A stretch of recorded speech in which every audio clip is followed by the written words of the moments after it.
కృష్ణా జిల్లా గన్నవరం నియోజకవర్గంలో టీడీపీ జనసేనలోకి చేరికలు కొనసాగుతున్నాయి. వందలాది మంది కార్యకర్తలు నాయకులు వైసీపీని వీడుతున్నారు. బాపులపాడు మండలం హనుమాన్ జంక్షన్ లో బిల్లనపల్లి, కొత్తపల్లి గ్రామాల నుంచి అనేక మంది మహిళలు టీడీపీ పార్టీలో చేరారు. వారికి కూటమి అభ్యర్థి యార్లగడ్డ వెంకట్రావు, ఉండవల్లి శ్రీదేవిలు కండువాలు కప్పి పార్టీలోకి ఆహ్వానించారు. మరోవైపు మండలంలోని పలు గ్రామాల్లో పర్యటించిన యార్లగడ్డ కూటమి ప్రభుత్వం అధికారంలోకి రాగానే వైసీపీ నిర్లక్ష్యం చేసిన అన్ని సమస్యలను పరిష్కరిస్తామని హామీ ఇచ్చారు.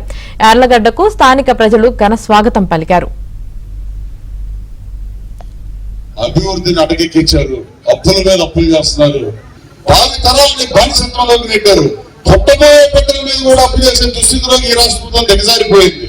ఈ రాష్ట్ర ప్రభుత్వాన్ని మళ్ళీ బాగు చేయాలంటే అనుభవకుడైన ముఖ్యమంత్రి అవసరం ఉందని, అలాగే జనసేన పవన్ కళ్యాణ్ గారు బీజేపీ మద్దతుతో పోలవరం నిధులు తెచ్చి అమరావతిని కంప్లీట్ చేసి ఈ 5 సంవత్సరాల్లో గాడిలో పెట్టి సంక్షేమ పథకాన్ని అభివృద్ధి రెండు జరిపించే వ్యక్తికి పట్టం కట్టమని మిమ్మల్ని కోరుతూ గన్నవరం నియోజకవర్గం నుంచి నన్ను శాసనసభకు ఎన్నుకోమని మరోసారి మిమ్మల్ని అభ్యర్థిస్తూ చంద్రబాబు పట్టాభిషేకం కోసం మనందరం తరలి వెళ్దాం సోదరులారా.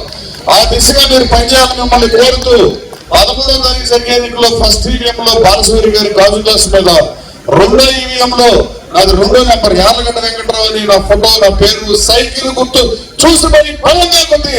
పడిపోయిన ఈ ఆస్తులు పెరగాలన్న చంద్రబాబు నాయుడు గారు ప్రభుత్వం రావాల్సిన అవసరం ఉంది.